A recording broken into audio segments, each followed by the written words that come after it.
Blog Talk Radio.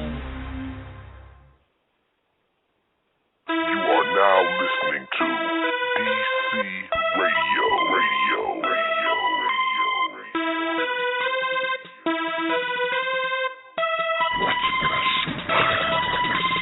Going full throttle, man. Full throttle, man. Going full throttle, man. Full throttle, man. Full throttle, man. Full throttle, man. Going full throttle, man. Full throttle, man. Going full throttle, man. Full throttle, man. Going full throttle, man. Full throttle, man. Full throttle, man. Full throttle, man. Going full throttle, man. Full throttle, man. No, I'm not a killer. No, I'm not a killer. No, I'm not a killer. No, I'm not a killer. You ain't fucking with me. You ain't fucking with me. You ain't fucking with me. You ain't fucking with me. Come on. Going full throttle, man. Full throttle, man. Going full throttle, man. Full throttle, man. Yeah, come on. Yeah, what's up? You are back. This is like our inauguration type motherfucking type shit. You feel me? This is motherfucking DCR, the Clinic Radio episode number 10. We double digits on this bitch. You know what I mean? And we never happy until we like 6, 7 figures. You feel me? So right now, we at that epic shit. And you rocking live with your motherfucking main shit stain, Larry motherfucking Cushionberry. Please say the motherfucker. You feel me? And we supposed to be hyped tonight. We getting them in. We also got my man Flawless online. You got to give it up for my dude. What's good, bro? What's up, everybody? What's going down, cuzzo? How you feeling? What's going on with this weather, man? Hey, man, you know how it is. This the D. This motherfucking Michigan. This what we do. We go from 40 to 60 to 30 to 80. You know what I mean? This is what the fuck we do, man. Right now, I'm so motherfucking wired. It ain't even funny, man. I'm trying to tell you, I'm turned up. I'm like on 16 right now. Well, I'm about to fire up as we speak. I'm about to go ahead and put the fire to it. I'm going to try to catch up. Man, put that shit in the air, man. I'm trying to tell you. Hey, yo, and we got this motherfucking shit crack-a-lacking. Well, you know, I don't know if the listeners know about it, but we got a smoke out going tomorrow. I'm letting you know, cuz, you know what I mean? We got smoke out going tomorrow. That shit going to be like flames. It's like $10 to get in, and all you can smoke. You bringing your own, but it's all you can tote.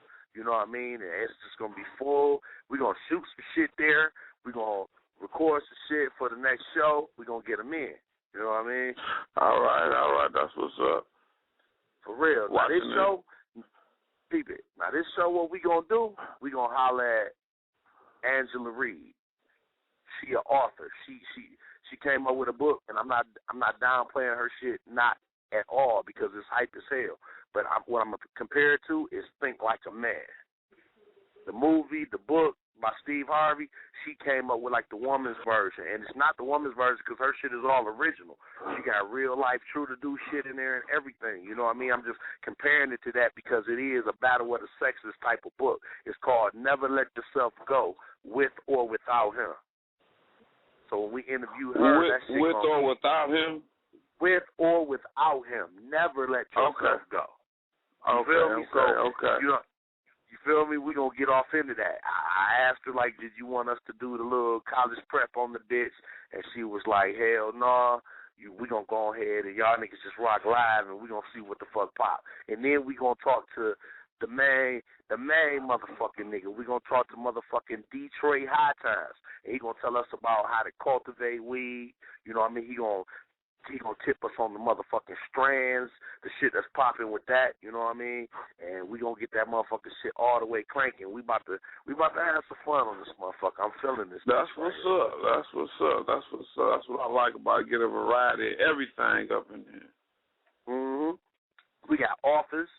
We got weed connoisseurs. We got everything popping on this bitch right here. I'm testing some weed out now, cuz. What about yourself? I'm testing some out right now. I ain't gonna lie to you. You already know our other host with the most, motherfucking La Brazil. All she smoke is the cushies. So she done came through earlier and she blew some cushies with me. You know what I mean? I was blessed to come up on a little tip where I got some little rags for a hell of a price. You know what I mean? I don't give a fuck. Okay. You know, we online. You know, I don't give a shit. I still was letting them go for the low. You know what I mean? But Right now, I'm smoking on that shit. Them bitches is hitting me like they cigarettes, like they Newports without the menthol. These bitches really ain't hitting at all. But this is what I got, and I'm still going off the cushies, but I got to maintain off these little bullshit-ass regos. You know what I mean? It is what it is. You feel me? We got our other hosts right now. We got the all-male review right now. We got Sweets online. What's good, my doogie? What's up? What's up? What up? We got you, cuzzo. Oh, it's flawless. You know how it be. We got Flawless online. We got Larry online. It's the male review right here. We got. Hey, matter of fact, I'm gonna let y'all chop it, man. Tell us what you've been doing today, Sweet. So I'm about to go take this call in the motherfucking screening room and see what's really good. Y'all talk for a little minute, okay? All right. What's the deal? Oh, slow motion, man. Working hard. You know how a player do, man. Got to set traps and catch them all at the same time. It's a hard job. Somebody got to do it. I got baby to feed. Feel me? I know that's right. Watching these motherfucking clowns on TV about this bombing situation over in Boston, man. Government know they need to stop this shit. Yeah, you know, it was real funny. I was in the shop. They were talking about Belle Isle. They were saying that come on down there and run. Don't be afraid and let's stand up. And I say, shit. Not you talking about who? From the D? Man, I'm watching something else. A damn fertilizer explosion. Damn fertilizer plant in Texas exploded. See, it's them pink motherfuckers. Man. Real talk. And they talking about, I ain't worried about nothing happening here in Detroit, though, because everybody love Detroit. As much as they hate Detroit, they love Detroit. They know they can't nothing move without it going through Detroit, so ain't nobody going to do nothing wrong here. They be fucking with all the motherfucking pink motherfuckers. It's too diverse here. There's too many niggas here. They know ain't nothing happening. You know? Worldwide, well, and what else been up with you? Oh, man, I ain't been up to nothing, man. Shit. Just got through, being on a 4-day hiatus, being on water patrol, raining, man, the basement flooded. Had to bust the basement floor open and have pipes replaced and tree roots pulled out. Man, it's been a hard fight over here, man. Yeah, check this out, man. You know what's going on, Sweets? You know what's going on for tonight? We have an author that we're speaking with and a chemist, so to speak. Yep, exactly. Straight from the clinic, baby. Precisely, my dear Watson. I'm trying to fucking tell you. You know what I mean? You got that shit. You hit that shit on the head. Check this out. This is what we're going to do. I see you, K. I see you, K. Do not fucking hang up because I need you more than ever right now. Real talk. Ever. But this is what we're going to do. I'm going to bring in old girl. Old girl, I like her. She a real person, you know what I mean? I'm bringing old girl. She's the author of Never Let Yourself Go With or Without Him. You know what I mean? And I always compare her to the Think Like a Man type of shit because I feel like she giving up real shit. And then Think Like a Man, it was real shit that they was giving up. She not bullshitting, but her book is nothing like that. Her book is original as hell. You know what I mean? It's just, I always compare it to that because it is kind of, in my terms, it's a battle with a sexist type of book. You know what I mean? Where she telling women what they need to know, and some of the things we don't want them to know, some things we want them to know. Mm-hmm. You know what I mean? So I'm going to bring her in. You know what I mean? And it's the very distinguished Angela Reid. You know what I mean? I'm going to bring her in, and I want her to, give y'all the little lowdown right quick. And I'm going to get one or two of our female hosts online so that it'll be kind of even. Because there's 3 men right now. And if we add Angela in here and she starts telling us about her book, then it's like 3 against 1. So I kind of want to get some of the ladies in here, too. So, Angela, welcome to the show. Hello. How are you, gentlemen? Hey, how you doing, sweetheart? And I'm gonna go ahead and try to get a couple of our female hosts on the line, and I'll talk to y'all in a minute. But Angela, if you can, introduce yourself to the people listening, and introduce yourself to the other male host, and I'll be right back with you guys in a minute.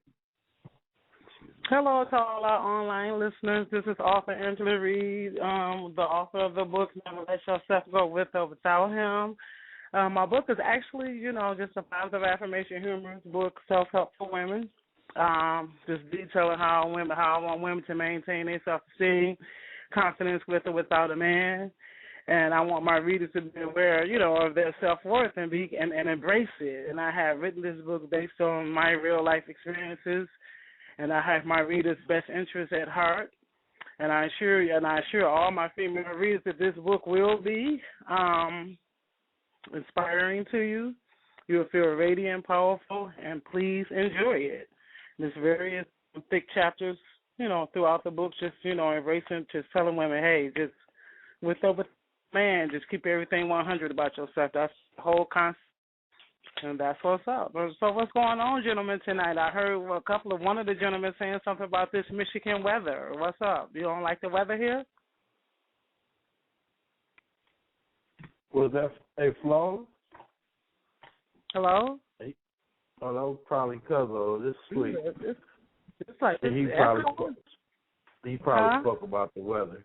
Somebody was saying something. Yeah, somebody was saying something about this Michigan weather. I know every time during the wintertime, I'd be like, can't stand the weather here. Yeah, it's something else. They go up and down, up and down. No, and everybody be all like, what you expect? I'd be like, because I've lived in several places, California. Of course, I lived in Chicago and then Wisconsin, but, this weather here. Yeah, it's something else. I know, especially in the winter. I'll be like, even though I got plenty of fur coats, but still, I'm be like, I want some sunshine. You know what I mean? It's like summertime, spring, about the time to get on the cute dresses and the cute shoes. And, wait. Can't wait. Lady, Miss Author, we got to give you your respect. It's like a doctor, but it's an author. Author Angela Reid. You are rocking live on DCR, the Clinic Radio, with Flawless, Sweets, Buddha Man, and now we have one of our female hosts, DJ Lady KD, online. I'd like to give it up to her. And hey, sister, how you doing? Hey, DJ, how are you, Miss? I am just fabulous. How you doing? I'm doing wonderful tonight. I am so excited to hear about your book. Yeah, I don't know what you guys were talking about, but I heard something about sundresses. Yes, pedicure, all that. Yeah, I'm looking forward to trying to do that. I've been trying to lower my cholesterol and sodium intake, which has been a trip because I didn't realize how much I was eating. Because it's not like I'm on a diet. I'm literally on a lifestyle change. Okay. So I'm looking at stuff like, man, I can't have, I'm missing cheese like something off of. I be dreaming about cheese, so I hope I'll be able to see a sundress this summer. That would be great. Right. Maybe you should work out with me. I work out with an organization. I don't know if you heard about it. It's a big organization, Networking Out. It's called Run This Town Detroit. What we do is we start out, congregate, everybody sit around and talk and stuff, and we start out at the Riverwalk. We start doing a little bit of warm-up, and we walk all the way down to the Joe Louis. We get down to the Joe Louis, and we walk up down the stairs as many times as we can, and then we walk back to get another Riverwalk, and then we do cardio. Girl, talking about see, that's the biggest dilemma that I'm facing right now. You need to meet me, girl. Saturdays and Tuesdays. I can't. I actually can't walk like that anymore. What? Last year I had surgery on my knee, and unfortunately I have a condition where it's bone on bone, so I'm a candidate for a knee replacement, but I've yet to do, the things that I need to do before they actually consider doing the surgery because of my age. So, remember, you could do some cardio portion with us. We've been doing like J-Lo's and Floyd Mayweather's, girl. Being on my legs or my feet, because, that's just been, I've been doing a lot of floor stuff. And yoga, just things to keep me flexible and, trying to tone and everything like that just to keep myself moving. Because, it wasn't until this knee issue that I realized how active I was because, now I can't do that much. So it sucks. It sucks. I'm going to be riding my bike, though. Now, do y'all ride bikes?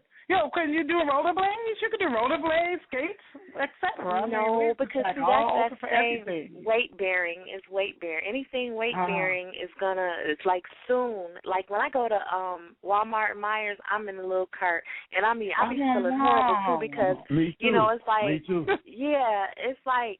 One time they didn't have no more left, and this little weight, she was old. She rolled past me on hers, and I wanted to jack her so bad because I really was like, oh man, I wanted to hurt her, jack her, but I didn't. I let her keep it, and I sat on the bench and I waited for another one to become available. But that's just how bad it is because the store is too huge for me to go get all the stuff that I need.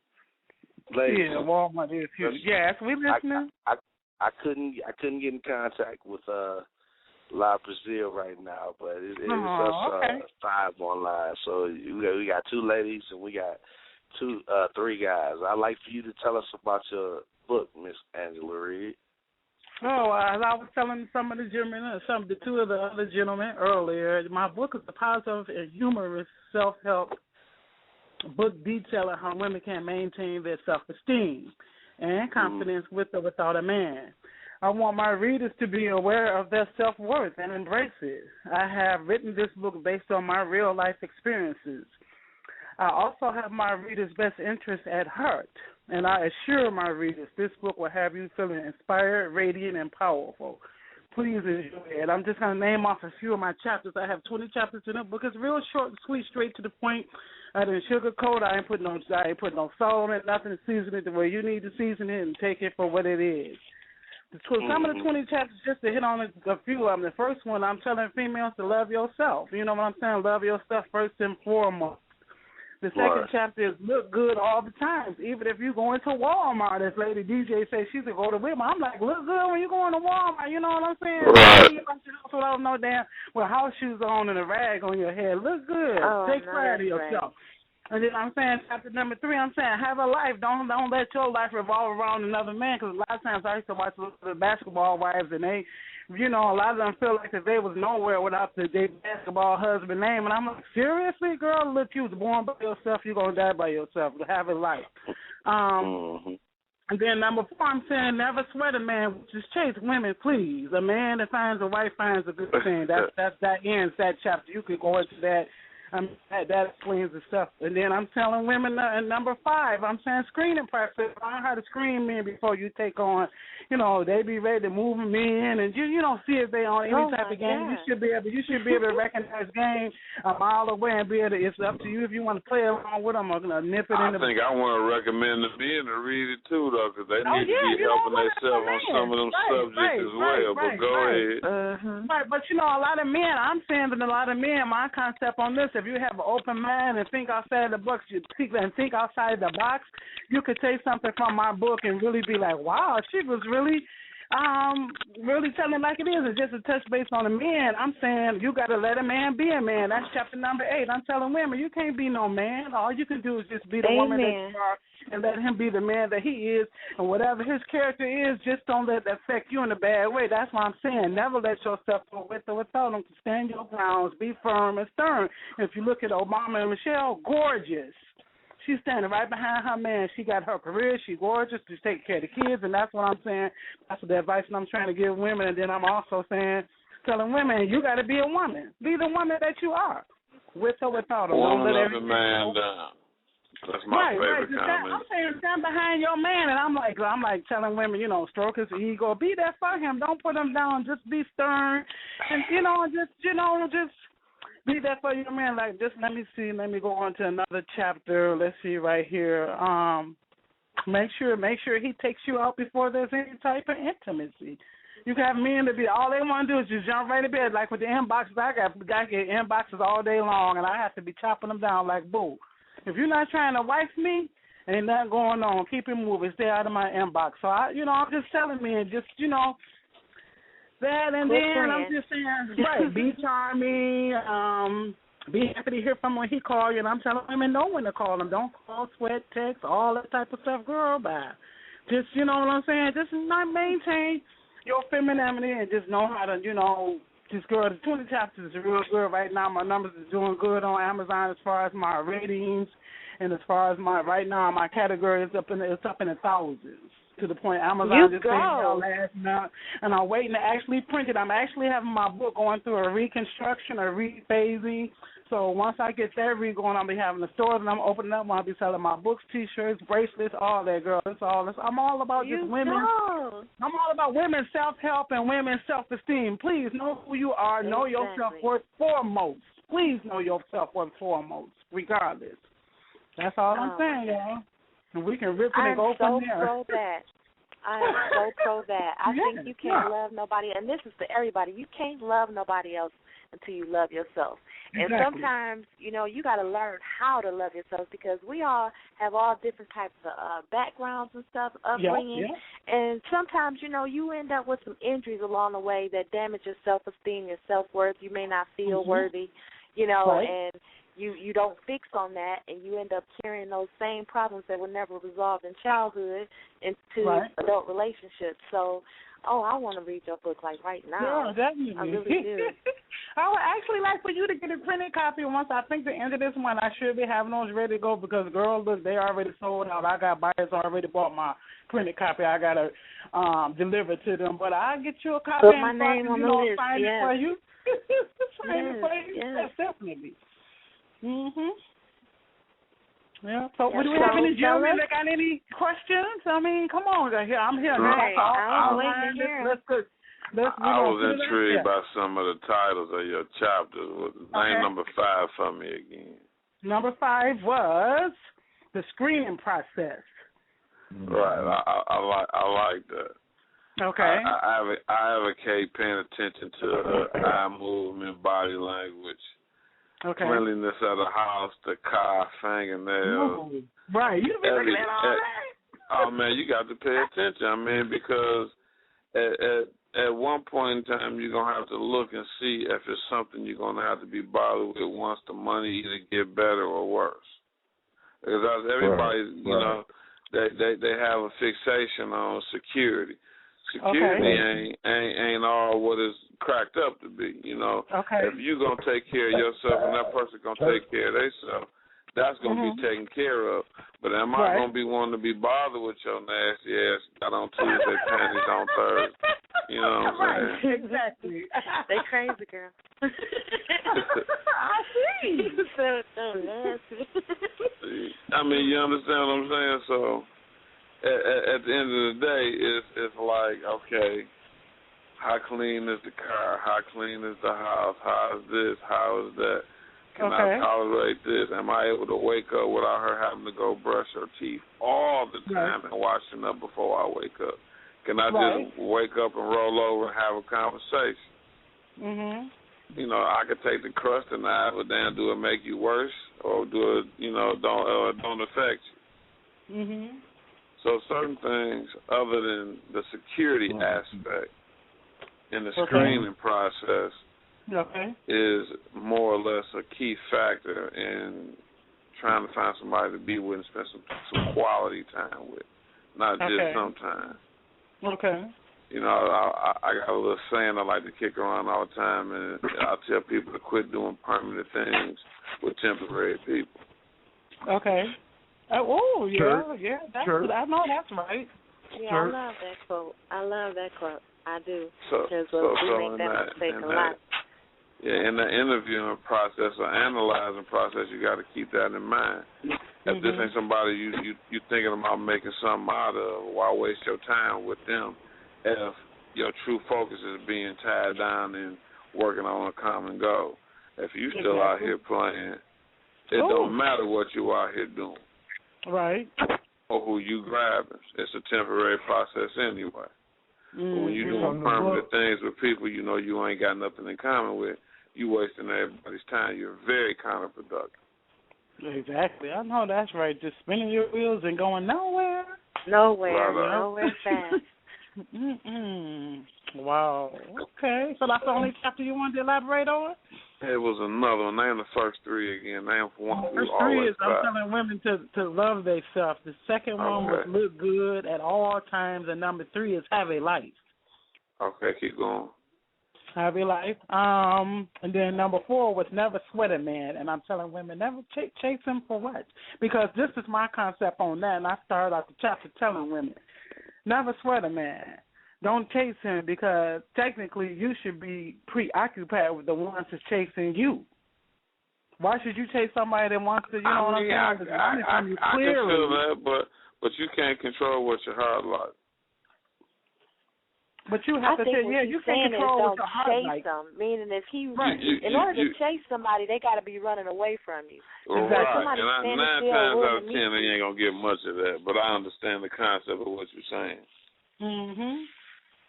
Sweat him for what? Sweat him and chase him for what? Especially if you see that. In other words, he's unavailable. He's not making himself available to you, and so therefore you're trying to track him down, hunt him down, call him all the time, text him all the time, and it's like trying to nail jelly to a tree. It's just like you know, it ain't gonna work. You got to stand still and do your own thing and let him come to you sometimes.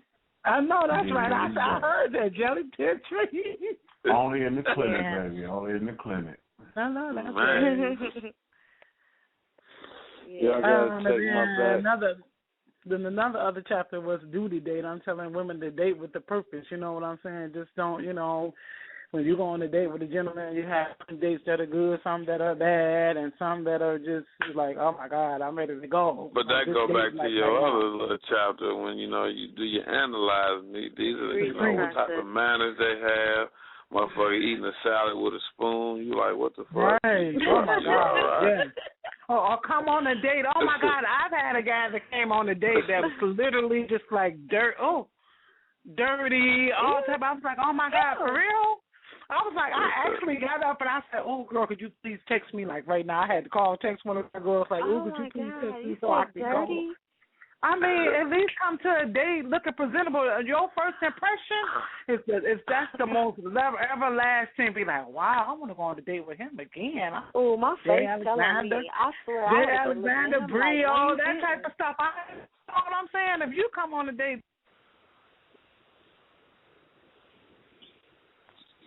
Hello? Yeah, something happened. I'm fucked up over here. I can't say shit. I didn't pour water on my head. I done did everything. I'm fucked up over here. I ain't going to. I'm laying down right now. I don't know what the fuck happened. Maybe her phone. Hold up. Oh, she gone? Can you hear me? Y'all ain't got to stop talking. Yeah, I can hear you. I hear you. Okay, I don't have so we're just missing the Can y'all hear me? Can I hear y'all? Yeah, we hear one too. We are here. Maybe she lost her signal because it sounded like everything got quiet for a minute. And then I have to look at the phone to see what happened. Yeah. Is everybody still on there? All right, well, you know what? Let me... BJ. Yeah, she back on. Hello, the jelly to the tree. Hey. Man, I'm fucked up. Everybody I need back to now? Hello? Yeah, but everybody here. Yeah. Am I back? Yeah, we hear you loud and clear. Okay. You know what? Okay. When you talk about, I know you probably don't want to like read your book to us because that will defeat the whole process. So can we just talk about the topics in your book? You know, just like we just having conversation about that. You know, as the topic for discussion, and you don't have to necessarily divulge anything from your book, but I'm sure that you could probably expound upon whatever your topics are without going into detail about, you know, your book per se. You want to try to do that? Because there was one thing, I think it was I like it when she read the chapters. I like it when she read the title of the chapters off. Right, because then that like, when I read right, chapter 1 was love yourself. Love yourself. That one right there, I want us to talk about it because I want our female listeners to understand what that really means because there's a lot of behaviors that's going on right now, a lot of different variable behaviors, some of which are very obvious and some of them aren't so obvious to everybody else. Some people, you know, outwardly appear to love themselves and they really don't. And so I wanted to speak to that. I wanted to speak to how do women identify with the signs that they're not truly loving themselves Like, what type of behaviors are they possibly doing to indicate that they're not loving themselves enough and that they're trying to place a man or something else before loving themselves?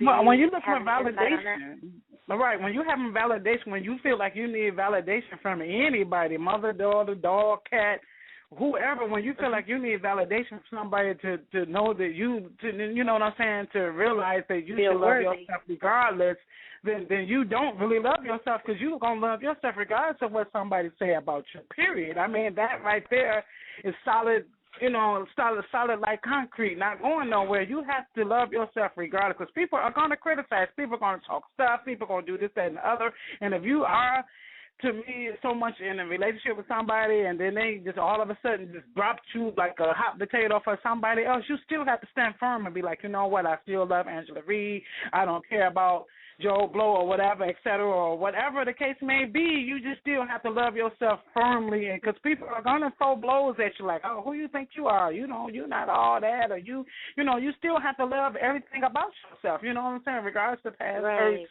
experiences, etc. I'm saying just stand firm in you, period. Right. Even when you forget about the exit, but even when you enter a relationship, you gotta recognize real quick early on some of the symptoms that you aren't loving yourself, and that's settling. When you start to settle for things that are beneath what you deserve in terms of respect, or understanding, compassion, things like that, the things that you would expect from anyone who cares about you, I think that you should love yourself enough to stop wasting your time and to just move on, like, quickly. Because what I tend to notice is once a woman establishes in her mind, okay, this is my boo, this is my boyfriend, this is the guy I'm kicking it with, once that comes out as an established fact to herself and others, it's almost as if though she feels like, well, now I have to prove that my judgment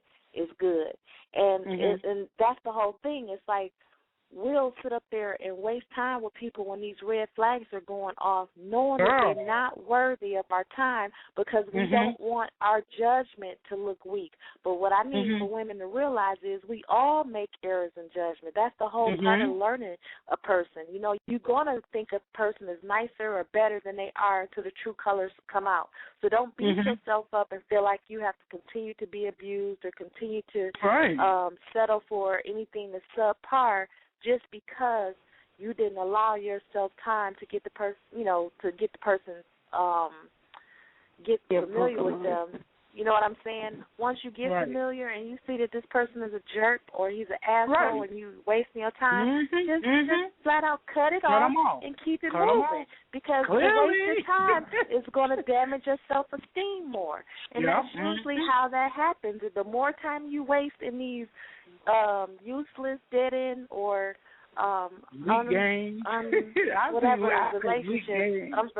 relationships, the more your self-esteem is damaged, and the more you start getting in a pattern of making that same mistake. You keep attracting what you are. You're needing somebody who's validating, so you're going to keep finding men. You got to stop doing permanent things with temporary people. Nip it in the bud early. The moment you see a red flag, be like, boom. See you later, boo. I ain't about your game. I told you from the get-go. Tell you. I tell them from the get-go, look, boo, if you're on any type of game, I'm not the one. I got zero tolerance. Oh, yeah, baby, yeah, I want you, da-da-da-da, you the one, da-da-da-da. Talk all that. Like when you tell them, it's just going one ear and not the other. But when you show them, that's when they like, dang, she wasn't playing. No, boo, keep it moving, sweetie pie. And I'm still fabulous, still 100%, and still going to keep it moving. See me shine. I'll delete somebody off Facebook in a minute. I'll go to block. You don't need to see me shine. Don't even delete. It's like I never knew you, sweetie pie, and I'm still shining and grinding. Like, who? Girl, exactly. Be like, dang, they be all salty, still trying to get at a sister. Boo, would you please keep it moving? Right. For real, I don't got time. All right, now give me the title of the chapter of number 7. I believe we were on. Number 7 was his ego stroke it. I like that. That could possibly work. I believe in telling a man. That's important. girl, hey, sweetie. I be like, hey, sweetie pie, how are you? You okay? And men go out into the world, especially our black men. They get, you know what I'm saying? This world is cold. It's like you got to still be there for your man. Be like, okay, boy, I know it was rough out there. The life is just that. You got to be there for your man. You got to stick behind your man. Let me ask you a question since we're talking about what would make a woman not do that? Arrogance. Oh, I can think of a billion things. Arrogance, think they all that. And if a man giving you his legitimate, let me tell you, if a man giving you his legitimate. Hold on. Let me say this before you give out your answer of what would make a woman not do that. Women listening, I want y'all to pay attention. This is a model not to follow. I just want to give you some examples from women why these things happen. Or don't happen. Because the title of the title of the chapter was "Stroke His Ego," right? Right. And I asked the question: what would make a woman not stroke his ego, whether it be hereditary or involuntary or voluntary or something they saw? What would be the reason why? Because at any given time, a man is always stroking a woman's ego because that's his thing. I don't care if he's stroking her ego about her ass, her titties, her smile, or her eyebrows. He's stroking. But women tend not to do it. Well, I'm telling women in my book, please do. It's okay. It's okay to, let him know that he got the prettiest dimples or his eyes are pretty. We got two women. Y'all can outnumber us now because most of the men want to back up and let the women go, so I want to get some real live thoughts on things. What would make a woman not stroke a man's ego? We know what would. Well, Angela said arrogance. I would say another reason would be being insensitive. Like really just not caring about his feelings or his what his needs are. He need to be heard alone. And fear. He need to leave her alone. I think that some women might be afraid that if they pour too much, and I don't know if this is a gender thing per se, a race thing, I don't know, but I noticed that for some reason building people up just isn't that common. You know what I'm saying? When it comes like a cheerleader, when it really comes to, when I hear build your man's ego, I don't really hear the superficial alone as far as just compliments. I really, truly believe in supporting a man's sense of self-worth and really making him feel needed and making him realize that there are qualities in him that you appreciate. And see, a lot of times women may not do this because, again, people, just like I said a long time ago, people are not taking enough time out to learn who they're dealing with. So you can ask a person, why do you love me? And there's a lot of relationships right now that have gone on for months or years, and that list is very short because they still really don't know why.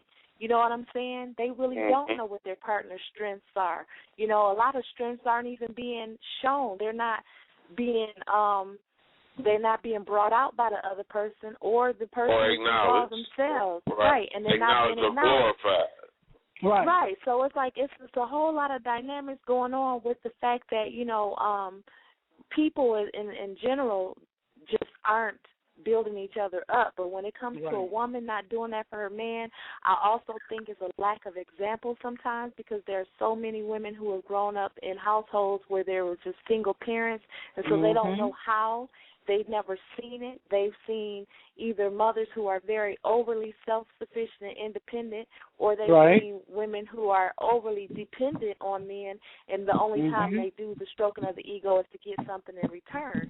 So, it's a whole lot of things going on as to why women might not do it. And I think, those type of things are something you should talk about. See, communication in relationships, people don't understand that every problem that you have with a person can usually be worked out if you just talk about it. If the man says, I need this from you, baby, this is the type of thing I'm looking for in a woman, early on, you'll find out whether or not you're going to get it, because once you tell her this is what I like and this is what I need, and you see you don't get it, then you realize you've wasted your time and you need to keep it moving, because she's aware of what you need and she's not doing it despite the fact. Same thing with a woman. You know, express the things that you like and you want and you need early on in the relationship. You know what I'm saying? And when those things don't happen and it don't come to fruition, and you see, like, I've told him I really, really appreciate it when, you know, this happens, and he's not made any effort to do it, then you realize you're wasting your time. Exactly. So, you know, somebody got to bounce. Pull the plug. Yeah. All right. That seems sufficient. Now, I want to go a little further and go just the opposite. Now, some of the things that you women don't necessarily have to have, but give you that sense of saying, hell yeah, let me go ahead and suck the nut out this nigga dick tonight. He can't pay this bill, that bill. The things that you are most grateful for that men may not even pay attention that they doing or they need to be doing, so that you can feel good about giving them that gratification of giving I mean, that's mandatory.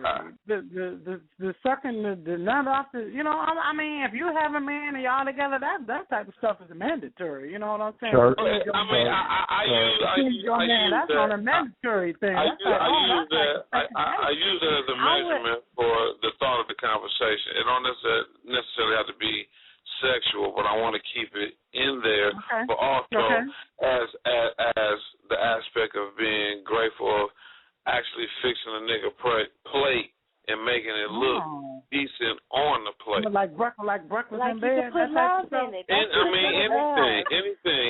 Well, you know, my man might like his drawers on. You know what I'm saying? It don't matter. Whatever it is, you know. But if I'm into a man, I'm gonna watch everything about him. I'm gonna see what he like. I'm gonna find out I'm gonna see what his favorite color is. If he got a pit bull, I'm gonna be into his pit bull. I'm gonna be into you all the way. No. What I mean is the things that they do, the things that men do to give you that satisfaction of saying, you know what, I can glorify him because he did this or he act like this towards this situation. So he's legitimate. Like he's legitimate then. He's legitimate in his actions. Right. Legitimate. What are some of the actions or qualities that you can that they display that you can comment on, so the male listeners can have something to reference themselves against, so they can say, okay, maybe if I act like this, maybe I can get that acknowledgement. Because it's a two-pronged thing. I gave up some of the negatives. I want to see what the positives, how y'all feel about the positives. We heard about how you feel about the negatives. Tell me how you feel about the positives. Oh, yeah, go ahead. I'm sorry. Okay. Well, I personally feel that in a relationship, it's supposed to be about mutual. The word mutual, in my opinion, is the one thing that connects two people in almost the perfect way. Because when you have mutual respect, mutual understanding, mutual trust, mutual,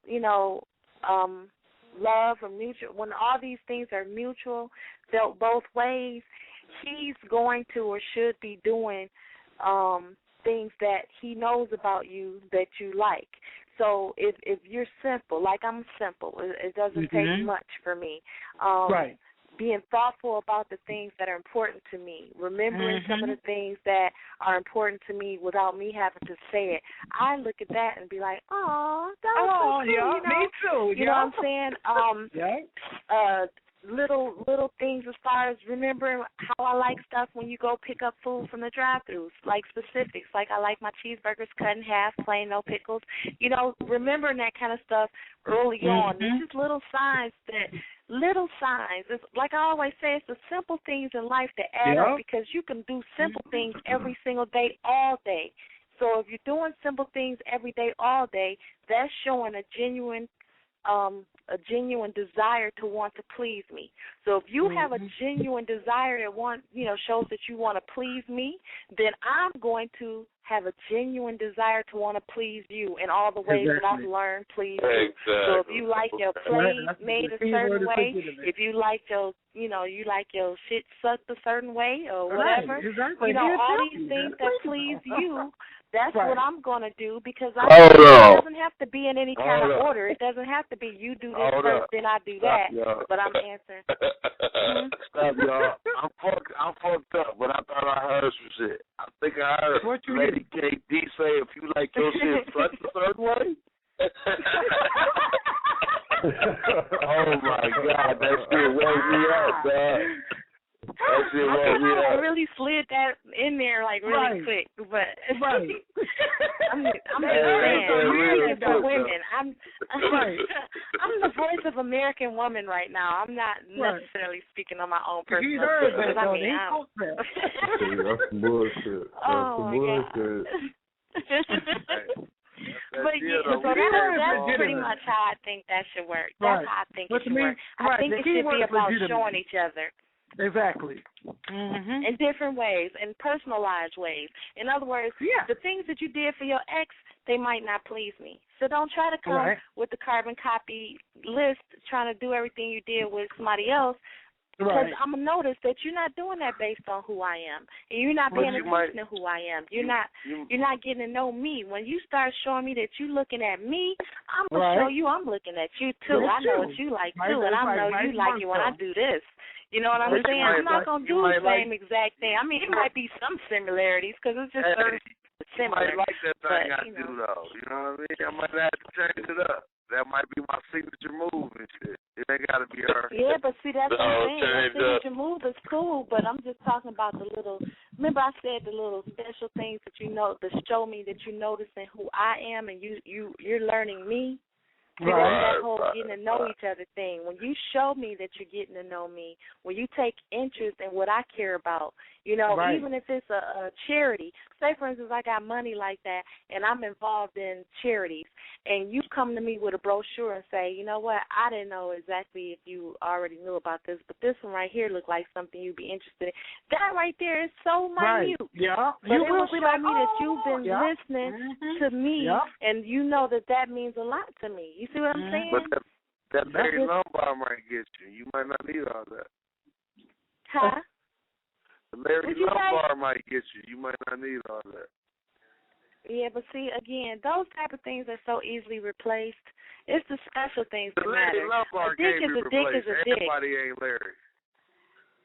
A dick is a dick is a dick. A hole is a hole is a hole is a hole. You gonna have sex just because you're grown. So, missing something, that's not like a huge bargaining chip when it comes to how special it feels when somebody really knows you. When somebody really knows you, and they go through the effort of showing you that they know you and they're enjoying learning about you, it should motivate you to want to do the same thing for them. It should motivate you to want to show them that you're looking at their work also. Hey, that's real special. I like the way that sounds. That's real special. We need a plaque to say that shit. Hey, all right, come on, tell me another title, another chapter in your book. Okay, another chapter. Let's see. Let's go to like 13. You said you got like 20. I got 20 chapters. Number 13 is when you're dating, be happy to hear from him. When he call, I'm saying be happy to hear from him. The chapter before that was know when to call him, which was 12. And then number 13 is right behind. Know when to call him, and then number 13 is be happy to hear from him. I want to talk about know when to call him. Know when to call him? Yeah, that's kind of. I call a man that calls me. That's how that goes. It's like a reflex. Oh, okay. Type of thing. Okay. I call a man that calls me. You had me worried for a minute there. I call a man that calls me. Like you got a time slot you got to fit in. So if he don't call you, you don't call him. I mean, it's like It's not y'all exactly like that type of thing. I ain't feeling exactly that type of thing. I'm like, you show you got to be intimate and trying to communicate with me in any type of sort will let me know that you're interested in me. So I'm like, if I hear from you, it's gonna be automatic. It ain't gonna be like, he calling me. I ain't about to respond to a week later, stuff like that. I'm gonna get back with you soon as possible. You don't do that. You But don't why do you that. can't show up initiative? Yeah, them games. That's them. That's them. What Sweet be saying? Them some games. Them fuck love or love fuck. Fuck boy little games. But I reach out to you once or twice because I'm not into the sweating game type of stuff. So, but I reach out to you like, hey, or this, that, and the other, or try to call you like that. But like I say, I do respond, and I will get at you if you get at me. It's like, reflex. So you gonna get I gotta be prompt, but you gonna get at me at your early convenience. Now, this is the thing. I want y'all fellas to tell me something. I want y'all fellas to tell me something. I may be working out anything, and I'll be like, Buddha Man call. I'll be like, wait a minute. I'll be like, Buddha Man call me. I'm gonna call him back. You know what I'm saying? That's the flow that I'm trying to get out. I got a question for y'all fellas. In the weeks that we've been doing the show, and we've been talking about roles of men and women, I'm starting to get the impression that, I know that women have, protested and demanded equal rights and things like that, but at any point, do y'all feel like a man should do anything that y'all not going to flip right back around and say, well, why don't y'all do that too? Is there anything that y'all want to do just because you're a man to do it? Well, my thing is, I asked the question. I didn't finish my question, for real. I didn't finish my question. What I'm saying is, I ain't finished my question. What I was saying was... Okay, go ahead. Listen to me finish the question. I have to complete it. Damn, I done forgot. Fuck it. Go ahead. I heard it, but we all heard it, because as soon as you said, once y'all say something, do we got to turn it around? We basically know what you asking, regardless to what you add to it. You know what I mean? And the thing is, the problem is, it's not just us. It's the battle of the sexes. Y'all do the same thing. We all do the same thing. But when we fucking love each other, why are we in battles and stuff? We love each other, but it's love a battle. A man and to love a woman. It's what it is. It's what it is, regardless, because we will never understand you guys totally, and you will never understand us totally. It's just a battle. But that don't mean we got to fight. No, I didn't say a fight. I said a battle. It's a difference between a fight, a battle, and a war. It's a difference between a fight, a battle, and a war. It's the same thing. It's against. It's opposing sides. We don't never have to be like that. Y'all done fucked up because y'all done woke me up and I'm high as fuck. I was sleeping. Good. I'm glad you woke. We missed you. I was fucked. I was fucked up. I needed to hibernate for like 30 minutes. I was fucked up. You know what I mean? Well, I'm glad you woke up now. Now that you woke. Now that I woke, you could tell me, quit. Why do, because, I noticed, on Facebook, if I post a stat that, say, for instance, I just seen some female post some stupid shit on Facebook, and I address something on Facebook about women, because it's like that stupid stuff just get on my nerves. Then men might say, say, for instance, a man do something stupid, and I say that. And then if I post about it, the men will be like, well, what about women? I'm like, it ain't got nothing to do with women, this particular thing right now. Not this time. Like, this time I'm talking about the stupid nigga. Next time I might be talking about a stupid female. The problem is, when you're talking about a nigga, and females come on there and they agree with you, it's all motherfucking good. It's all lovely in your world. You know what I mean? Because we're talking about the same point. Hold on. That's the problem. When women and y'all comment on niggas, it's all lovely. But you know me, I do whatever. So when I put a comment about women, now here come women with their little rebuttal, and their rebuttal is no different than the rebuttal that you saying that us men have. Because when I say what a woman is this, a woman is that. With that. women come Here's on the thing I have with that. What about the man? It's the same thing. If you what I've noticed is when a lot of men, what a lot of men do is make a general statement about women, like all women do such and such. But when I make my stat, I say stupid cowards. So, for one, a lot of times it's assumed that I'm talking about men because pretty much everybody knows that I am, and I didn't even put the word men in the stat. But a man shouldn't even be offended by it. Only a coward should be offended by it because I'm describing cowards, not men. You see what I'm saying? So the problem you have is we know what the fuck you're talking about, and it's only assumed because you didn't directly say it. Right, but I said cowards though. So that's not saying all men are cowards. If I say I can't stand a coward, that means I can't stand a coward. That ain't got nothing to do with how I feel about men. Right, you see what I'm saying? Men are fine. It's the cowardly-ass men that I have a problem with. So unless you're a cowardly-ass man, you won't have no problem with it. That's why some men was liking the stat, too, because men don't like coward-ass niggas either. First of all, let me tell you like you gotta step to the left 3 steps, bro. We got to break. So hold on, peep it out. We got to break, but peep it out. I just want to say this. When men liking your stats, it's not always that you done said some inquisitive or some groundbreaking shit. Sometimes they still want to smash. So they be trying to make it about no sexist shit. They be agreeing. I didn't say you were. I'm just telling you the truth. Every time you say something and a nigga like it, ain't always I like what she said. Right. Always, but if I say I can't stand cowards, it's a lot of men who can't stand cowards either. And I would think that all men couldn't stand cowards. Right, but when you say when you say I can't stand a cowardly man, you're not talking about cowards whether female or male. Now you're specifying male, and then when males respond to you, you don't understand why because you're not talking about male. I'm still describing a cowardly male. I'm not saying I can't stand men. I said I can't stand cowardly men. So that's not insulting anybody but cowardly men, and that's with all these women out here with their hammers out, bashing the shit out of that ain't my problem. That ain't my problem. You know what? It ain't your problem because you're not a man and we are, so we make it our problem. And but you're not a cowardly man, so why does it even affect you though? You're not a cowardly man, so why does that affect you? You answered your own question. You're not a man, so you don't give a fuck. We are men, I didn't say that. I said you're not a cowardly man. When you talk about men, you're not you getting to specify who you talking about. Because when we generalize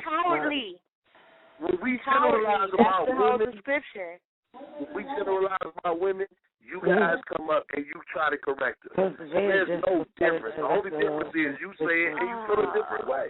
Okay, we're gonna have to agree to disagree because you're not getting my point, and I don't know if everybody else ain't getting my point. I don't think you are. You know I don't think you are. You know what, KD? This type of shit I do to motherfuckers, everybody got to go for 1 second because we're going to flip the script for a minute. So I'm going to play a song, and then we're going to come right back, and we're going to be right back on that ass, okay? That's the way we do. It's Clinic Radio. Hey, this is La Brazil, the host that didn't make it to this motherfucker. You know what I mean? She got this little song. I did the little shit on it with her, you know what I mean? It's called Rain on Them. It's produced by motherfucking Harvey Buntman, a.k.a. Digress Beats, and we about to rock it. We'll be back in 4 and 2, Clinic Radio. Hey.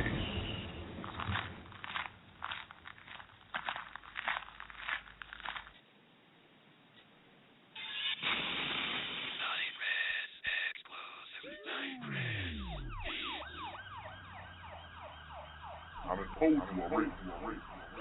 Talent don't make money. Money makes money. Yeah. Clinic, baby.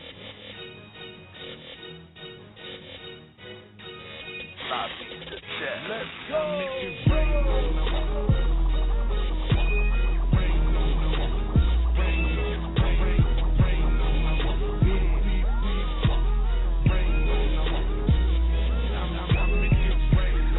Make it rain.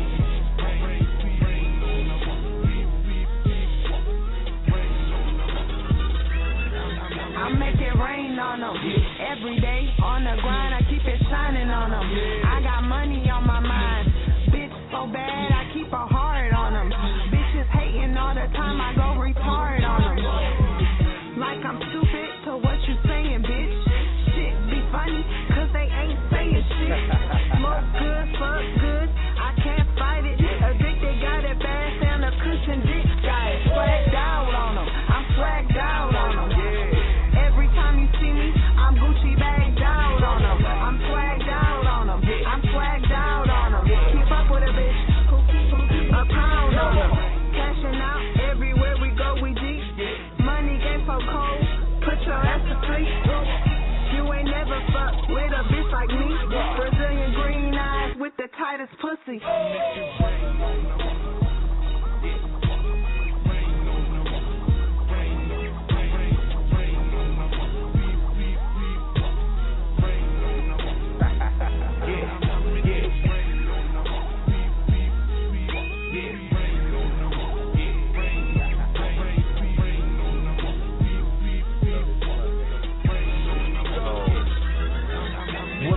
Rain on them king, got frozen rain on my ring and my emblem. My tongue so heavy, my chain swings like a pendulum. Throwing up hundreds like there's no end of them.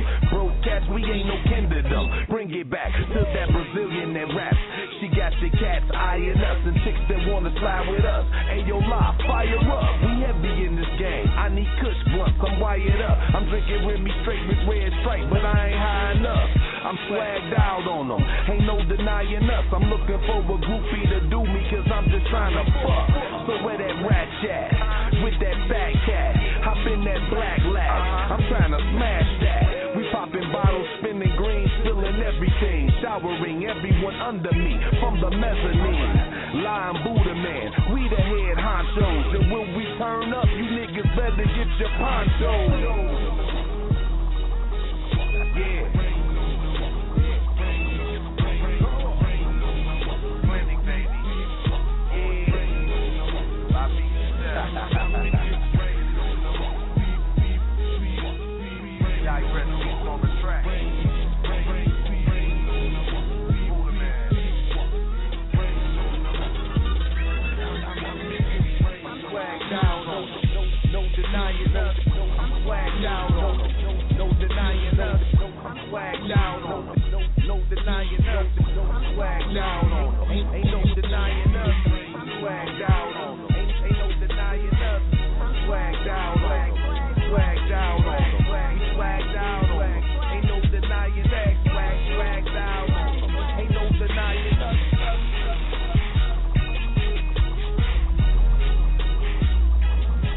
Yeah, you already know how we do. Yeah, we rain on these motherfuckers. DCR motherfucking radio, we back. That was Rain on Them, live featuring Buddha Man, produced by Digress Beats. Yo, we back. We talking to author Angela Reid. You got your host Larry Cushy, Berry, Sweets, Flawless, DJ Lady KD. What's good? Hey. You know, let's give them a synopsis. What we've been talking about is your book, Never Let Yourself Go, with or without him. And I'm going to tell you this much. I'm going to tell you this. When I first found out about your book, I'm thinking like, okay, this is another book basically bashing men. You know what I mean? Basically like, fuck men, we ain't shit, do what you got to do, da-da-da-da-da-da. But listening to you tonight, I got a different point of view about your book. You know what I mean? I feel like you're really trying to empower women, and you're not really taking nothing from us brothers. You really just, you know, you laying it on the line. You saying it is what it is. Clearly. You know? You know, so if you... make sure you keep me on your list. Girl, yes, definitely. I'm going to keep my eye out. Yeah, I'm going to keep my eye out because I really, really love the fact that you are trying to help uplift women, you know, and it has to do with men, but it has to do with, you know, themselves. So, you know, it's just touching on the life of a woman with and without, not necessarily with or without, but with and without a man. It's the things that she needs to do to love herself. And so I'm pro that, and I look forward to reading your book. And I hope as soon as that you get your book, you know, and what is it going to be, a hardback? The paperback. Right. Paperback. Yeah, once you get that out there, I'm gonna probably take a picture holding it and put it on my Facebook page and encourage my friends, male and female, to check it out. Right. Please do. She said she don't have no help over there. Hello? Yeah, so anyway, I don't know, we were getting some interference, but we're going to probably spend a little more time, just a few more minutes, to let you add anything that you want to add that you might have not gotten a chance to say or mention for our listeners, because we're going to be switching over in a little bit and hitting on another topic. I truly appreciate the fact that, pardon me? Right. Somebody just said something. Yeah, I appreciate you being on with us. And is there anything you wanted to add? Well, again, in the back of my book, you know how you have to give your little synopsis. I was just giving a little detail on why I wrote the book or whatever, and I also added in the middle of the chapter, in the middle of one of the paragraphs, for some reason I characterized Harriet Tubman in my book. I was like, you know, I'm the Harriet Tubman on the relationship. And these 20 chapters, if you follow me through these 20 chapters, you will not get caught up and you will be free from unnecessary mishaps on in and out of a relationship with a man. And that right there was just like, I just had to put that out there, you know what I'm saying? Because I researched Harriet Tubman all the way through the beginning. And everybody that's African American should know who Harriet Tubman is. She, I know who you know, went to go. She went to go get slaves. She was like, "Look, I found a way as an Underground Railroad. If y'all want to go with me, come on." And they was like, "Oh, you don't know what you're talking about." I know a lot of slaves didn't want to go, but the ones that did go was free. They found freedom. They did get caught up, and they caught freedom. And that's what I'm saying about my book. You will be completely on top of your game if you read these 20 chapters in my book, flat out. Well, we all need that. I know there's something in there for everybody. I know it's something in there for everybody. Yeah, even men, because women play games with men. Women play the flip-flop. I mean, in this day and age, I hear a lot of guys tell me, oh, women, they full of shit. So, they just much got better games than we got. And I'm like, boo, read my book, have an open mind, think outside the box, and you'll get over it. And you'll be able to get through it just like you're encouraging women to get through it. Yeah, you bet y'all bitches better stop playing them mental fuckboy games. Oh, Sweet's in the house. That's that catchphrase I was talking about. Oh, I mean, you know, well, the main thing is this. I'm with you 100% on your book, you understand, and I wish you mad success. But thank you. To sum it up, I'm the short and sweet. You dig? You women are flowers. Y'all fickle and emotional. We are bees. Okay. We supposed to run wild. We supposed to go in the dark first. We supposed to take out the garbage. Understand your placement, because it is a placement. And then you will have some fucking unity. You will have some longevity. You understand? Yeah. Women that's abiding by your book and that's doing the things that you're speaking about in your book, I've seen it. I've been through it. But yet still, it's the persona that they put up. But the first chapter was love yourself. Because, see, you can't love me and not trust me, and then trust me but not love me. You understand me? Right. And it goes. It's a two-way street. A lot of women in time now, people have gotten so set in the ways of traditional shit. Well, you supposed to be in the kitchen. Well, you supposed to be working. That's bullshit. Right. This is 50-50. We're going to work this shit out together. Mm-hmm. You like to get sucked and fucked. You like to get pampered. I like to get pampered, too. Some niggas like they feet touched. I ain't the type of nigga. So do what the fuck I like, just like I do the shit you like. Understand you. What you'll pass up is a motherfucker who love you unconditional. Right. On some bullshit about trying to be set or be seen by everybody else. Understand that first. That means, again, as the beginning of her book, the chapter says, love yourself.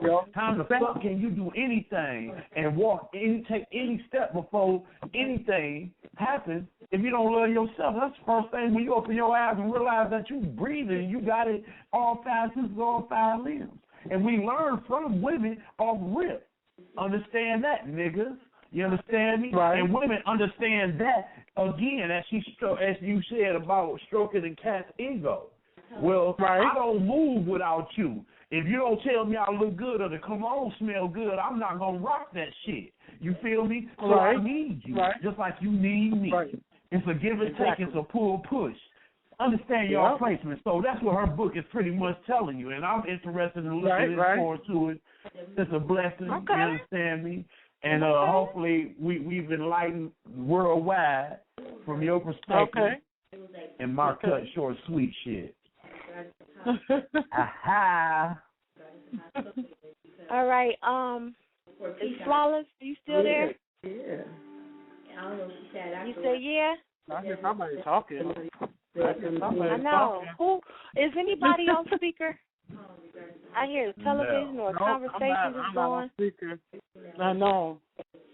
Where is that conversation coming from that I'm hearing? I have no idea. Me either. It sounds like it's an echo, like she just going through some stuff, talking about something. I looked, something told me as soon as I left. That's a movie. Turn that that's shit down. TV on or something. That's the TV on. Turn that down, because I'm like, I either want to hear what the movie about or I don't want to hear it. I put TV on mute like that. I don't want no interference. Now, are we ready to go to our next subject, or are we going to, because I know we're waiting on somebody else to be brought in. I just got that phone call. He was on hold. He didn't know what to do. You probably calling back now. Mhm. Okay. All righty then. Well, in the meanwhile, let's go to another chapter then, if you don't mind. Just pick a number. Another one that you feel would be interesting for us to discuss. Wait, real quick, DJ, because I didn't hear. Can you give your website out or your contact for everybody? I'm on Facebook. It's Author Christine. I'm on Facebook. It's Author Christine. I do a lot of and then I do a lot of Author Christine. Yes. You're so slow. Me. Oh, okay. Author Christine. Yes, that's me. We just became friends.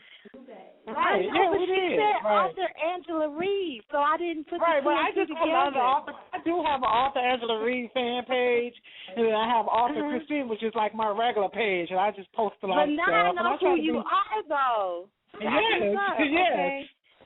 Right. Okay. Yeah, I'm Author Christine. Mm-hmm. I'm just a little slow, but yeah. Okay. That's our girl. Hi. I said that's our girl. So what's the number 20? You talking to me? Yes, ma'am. What's the number 20? Number 20, I'm telling maintain your independence. Oh, I know that's a hot one. Maintain your independence. But you know what? I'm going to say this, and I'm not knocking your book by a long shot. Believe me, I agree 100%. From a woman's perspective, I understand. But off rip, and you know how I am, so I'm getting to you raw and sweet, but bitches should know that shit off rip, that they come first and that they the strength, they the backbone, they the foundation, they the rock. You understand me? Truthfully, I feel like a lot of what you saying is 1,000, 1,000,000,000% true, but it's like a waste of time because what I hope for is the success of that they grasp it. You dig? Right. That they really understand where you're coming from. Let me slow down. Well, I dedicated the book to myself, my two sisters, and all the females I hope to reach. being the key word. Yeah, her book that's the whole can't raise thing. nobody, but it can enlighten a lot of people. Right, I say I hope to reach. Because, I'm going to have another, but I can't let that stop me. That's why I said I hope to reach. So. Yeah, I'm sure it'll reach a lot of women. I'm sure it will. Yeah, and, I've had females already read my book and told me that it's real, that they was inspired, and it was informative, and they can't wait for my second book. So they already grasping it. Don't believe me. Yeah, I mean, I'm sure because you'd be amazed at how many women are. But that's why I was telling you, DJ. That's why I was saying that I had to go into that Harriet Tubman type of mode. Like, okay, look, I found the way. And a lot of people not going to believe, because when I did my research on her, they was all like, they didn't believe. A lot of them were staying in the house with massa, staying in the fields. They didn't want to try to take that chance that she was trying to offer them. And she was like, all right, I'm going. I'm going to get the ones that's going, and I'm going to keep it moving. And I'm going to come back and see who else want to go. They don't want to go, then I keep it moving. So that's why I adopted her character. Exactly. That's awesome. I hope to reach. I'm not saying I'm going to reach everybody, because, you got females that say, I don't need nobody tell me how to stroke no man. I know how to, I don't sweat no man anyway. And I'm happy for you, but I'm trying to reach that one that do me. A lot of them full of shit. You feel me? And like I say, that's that mental fuckboy game shit, because more or less it's like we spoke of this all before. I'm saying. Oh, well, if I can't reach you, oh, well, I'm on to the next one. I'm still on my mind. Anybody that can't open their mind is limited to themselves. It's a matter of, if you already know it all, fine. But it's always, you always stand a chance of learning something. So open your mind. Exactly. You know what I'm saying? Maybe you got a niece to somebody I see that's up in her 40s, 50s that don't get it. Just pass the book on to her, baby cake. That's all I'm saying. Right. I'm hoping that even the ones that are so smart they dumb. They got every fucking thing. Exactly. Don't know shit. You feel me? Real talk. And they read your book, and like you said, they could take the information and pass it on to somebody who needs it, because you have structure. You offer structure in the book, and they might not know how to exactly mentor to somebody else, but that kind of information right there is so necessary with young women, And believe me, because to me the shit should be common sense. But my mom Duke always said everybody ain't got common sense, but everybody do. You apply it when you fucking feel like it. You did. Stop doing it when you feel like it, and have that shit on go at all times. And that's when you fuck around and miss out and not learn and grab some shit and gain some motherfucking knowledge, because you fucking figure that shit over the fucking thing. I hear you loud and clear. Like I said, my key goal is to hope that I reach. I ain't trying to, but I'm like, that's why I adopted Harriet Tubman. Flat out. Well, I feel that they better listen with their monkey asses. I know that's right. You dig? Because you can learn something from everybody, and even if it's fucking negative, you can finesse that shit for yourself to the positive. You know what I mean? That's the positive out of it. All day I long. think your next book should be about bringing men and women closer together and bridging this gap, because there's seriously a gap between men and women now. Girl, we could co-write it together. Yeah. Girl, we could it write it down. I'm feeling it in my bones right now. Y'all can interview me. Hopefully try to close that gap real rapidly the later we get in the evening. Yeah, I want to, what you should say? Y'all can interview me. Wait, nah, hold on. What'd you say, Flawless? I said most people try to close that gap the later we get in the evening. There go that TV again. I'm like TV. It went over the head, man. I understand that the listeners got it. It's about time you get home. I got it, but I was trying to play it off like I didn't get it. Oh, I know you. In my head, but I caught it, and then I was just like, oh, okay. But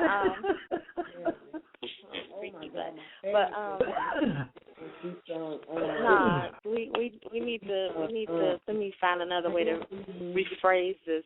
We need to bring more love and intertwine the male and female species and teaching different techniques of communication and finding more positives about one another. Because what I want, you know, if it, and I hate to say this because I know it's going to be racist, but flat out, we all black, you know what I'm saying?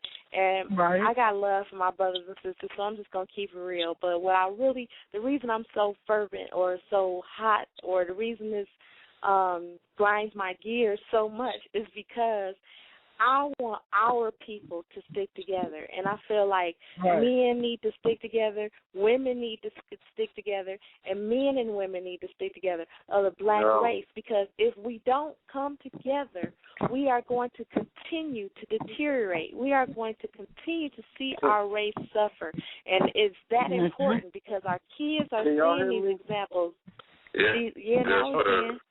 Our kids are seeing these examples.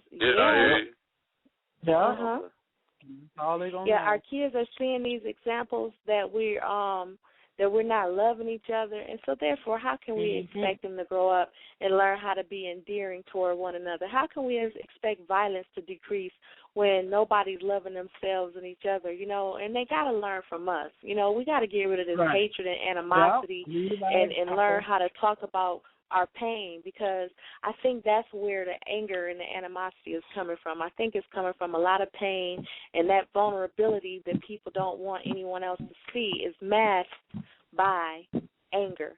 You know what I'm saying? And hostility. And when the men and women start admitting how hurt they are, instead of having all this anger behind the criticisms that they, you know, spew about each other, I think then you can start to get to the root, you know, of how to love each other more. Lady KD, Angela Reid, I appreciate you. You don't have to hang up. You actually can stay online as long as you want. But we went way over with you. I got to talk to my man Detroit HighTimes. Also, I had technical difficulties over here. I heard everything y'all said, but I had to switch computers and I had to finagle shit so I could even get back online with y'all. Yeah, I was late and I was stalling. So I appreciate you very much, and guarantee everybody, go pick up the book. Never let yourself go with or without him. You know what I mean? On Amazon.com right now for $3.99. And also, before we go, you have another book coming out, don't you? Well, yeah, that one I'm just gonna be talking about. If I can do it, you can do it too. I'm just talking about the process of getting my book published and going through. I was just talking about all my procrastinations, and sometimes I had even got discouraged, but I still did it. And then my third book, I'm gonna go back into relationships. Okay, so you talking about you helping other people get to the point where you are, and then you're going to go back to the relationship talk. Right. I was, trying to let my readers know that if you got, because I've had people that inbox me every day about, can you help me get a book going? I want to try to get a book. So, I'm like, okay. So I'm just going to talk about my process. Well, one thing I would definitely want to have you back on here, whether it's before the next book comes out or after, but I want you back on here because I really didn't have a chance to ask you not one question. I was high and incapacitated the first half of the show, and the second half of the show I had technical difficulties. Clearly, I really didn't get an opportunity to get in depth with what I want to get to with you. So if you would be so kind, I would love to have you on here again. I really Absolutely. Would. And you don't have to go anywhere. But I do have to introduce my next guest. Okay? Okay. If you hang up, Anna, I'm going to kill you. And, okay, right now, introducing my next guest. I heard that. This is a man called Detroit HighTimes. So you already know what's good with him. You know what I mean? He's going to tell us how to cultivate. He's going to tell us about the different strands. He's going to tell us everything that we need to know to get him in. And before switch up anything, I'm going to throw brother in, and I'm going to introduce him one more time, okay? So everybody give it up for my man, Detroit HighTimes. What up? Yo. Hello. What's going on, people? What up, What up, bro? HighTimes. Hey, I'm sorry. sorry to keep you waiting, bro. I had major technical difficulties. I'm running over. I'm smoking. I'm drinking. I'm eating. I'm resetting shit. You know what I mean? I'm starting to stop. I was enjoying the conversation. That's what's up, man. What's good with you, man? What is smoke like? I'm over here blowing on one myself. All right. Man. All right, that's what's up. What kind of strands you got, man? What's your favorite strand to smoke? Well, I don't really have a favorite strand, me, myself. I'm smoking on something that I created right now. It's called Pink and Berry, a little cross with Pink Kush, Blueberry, and White Widow. But I like that. It almost sounds like Cushionberry. I like that. I know. Oh, baby. How did you make that? How did you come up with your own strain? What's the process? The whole process, it pretty much takes you finding a particular strand that you like. And, it's pretty much the same with the human race, male and a female.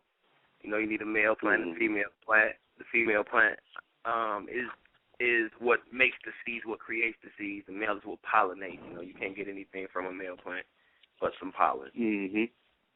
But in turn, I came across a very unique strand, a Pink Kush strand. I played with it for a while, and I got to doing a lot of reading in the HighTimes books, and I decided that I wanted to create a strand that I could enter into, the contest or whatnot. So ever since then, I've been working on creating different strands. So far, I've created 3, and I'm on my way to working on another 3. So. Okay. So you've been doing this for how long? About this? I've been doing this since about 07. Wow. Okay. Yeah, okay, now prior to 07, did you know anything about cultivation or anything? At the particular time, I didn't. You know what I'm saying? Like, I smoked heavily. I knew that. I used to hustle a little bit. And I seen how the money came and went, smoke or whatever, and I had to find a way to cut the middleman out. And that's before we got legal in our state. So. So what state are you in? I am in Michigan. Okay. All right. You say what's legal? What's legal here? Say what? You said what was legal here? Man, I can't hear you. It's kind of low. You kind of low on your end. You said something. Yeah, you said something was legal in Michigan.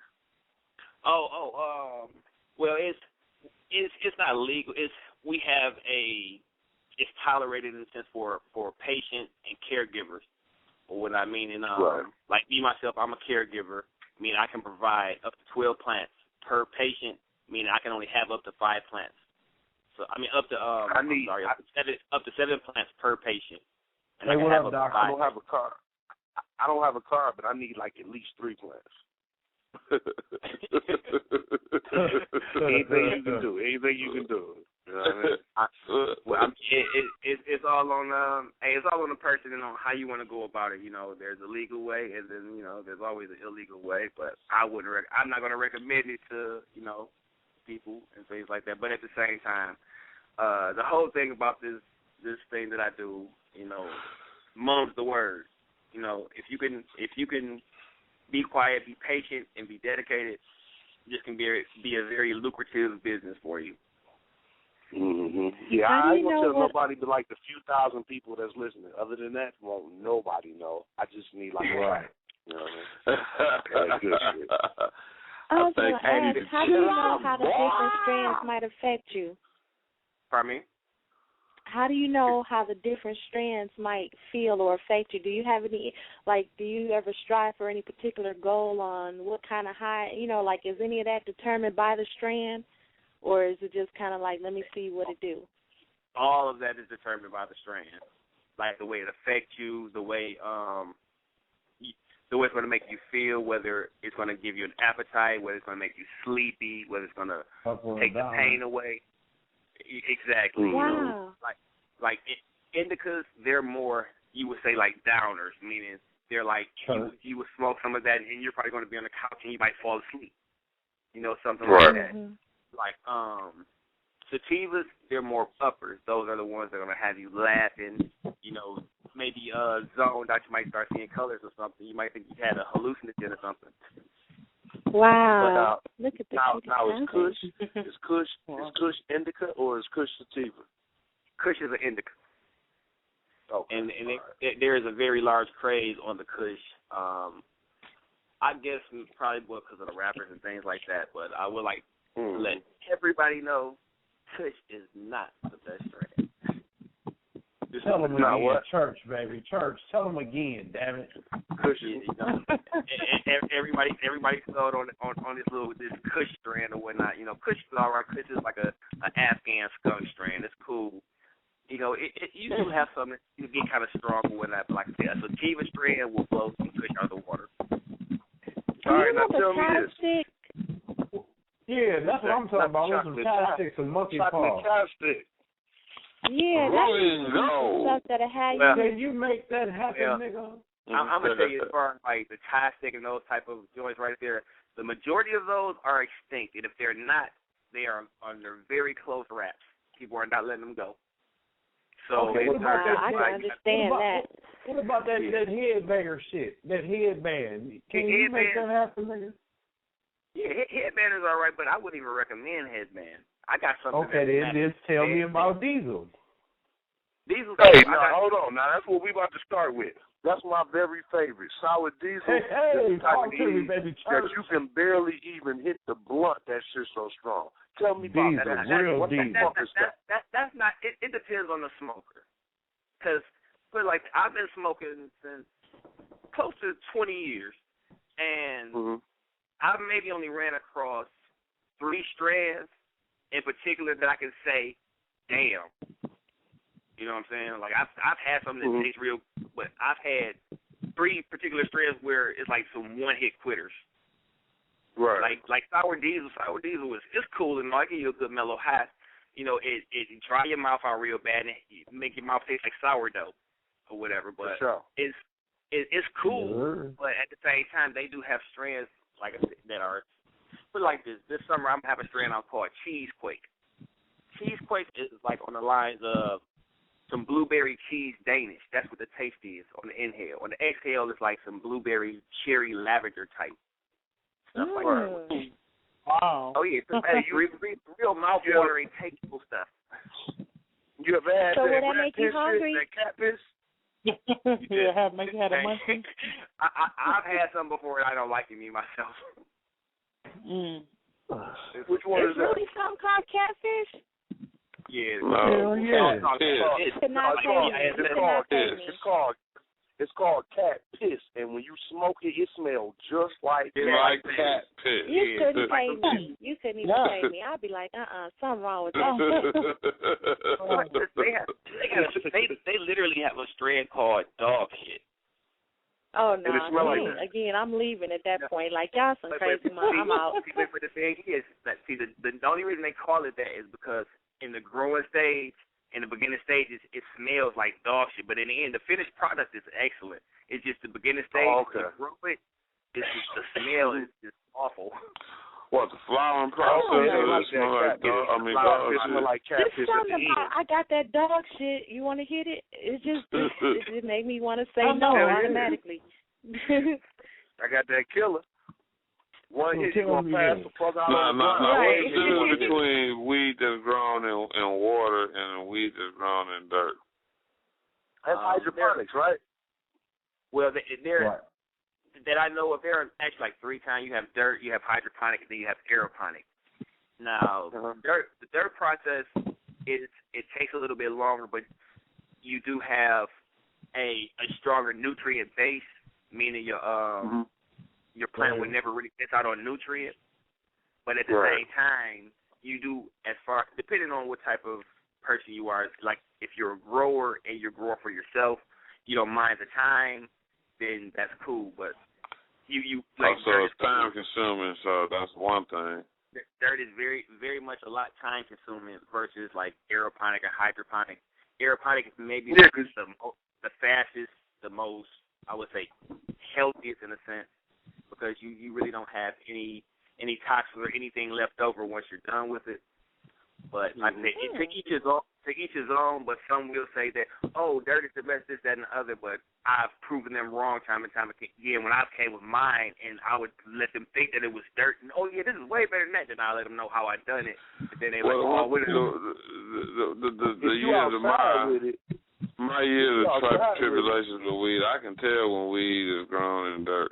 You can taste the dirt in the smoke. Well, when you get outside with it, if you really outside with it, you get like one harvest a year. But hey, can't you get like 4 to 5 harvests a year if you hydroponic it inside? If you harvest flowering at the same time, 2 different rooms. Depending on how your setup is, you can probably put 24 in a year if you was on your shit. Right. But that's now you said something about healthier. When you said healthier, give me one strand that's like known to be healthy for you, because I'm leaning toward healthiness. I want to know. Yeah. She want to smoke weed with vegetables. Okay. Well, look, let me ask the question like this. I think this is what she's trying to say. I was diagnosed with being diabetic for a few years. I had gained a lot of weight, and they told me that I had to lose the weight in order to keep from shooting myself with the insulin, because they had me on glucophage 5 milligrams or 500 milligram pills. So from over the years, I've gained sharp pain, which they say is neuropathy, which is nerve damage. Yeah.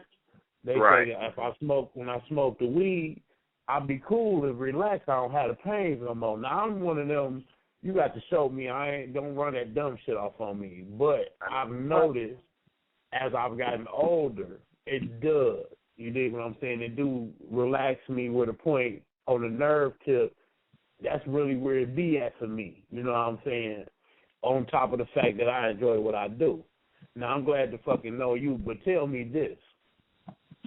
Other than your new creation, which of the two, the downer and the upper, that you think is best for you? It depends. It depends on the person, and it depends on like the type of pain that you're having.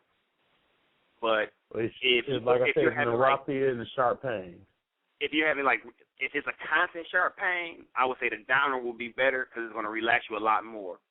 The upper is going to have you up. It's going to have you wanting to move around and things like that.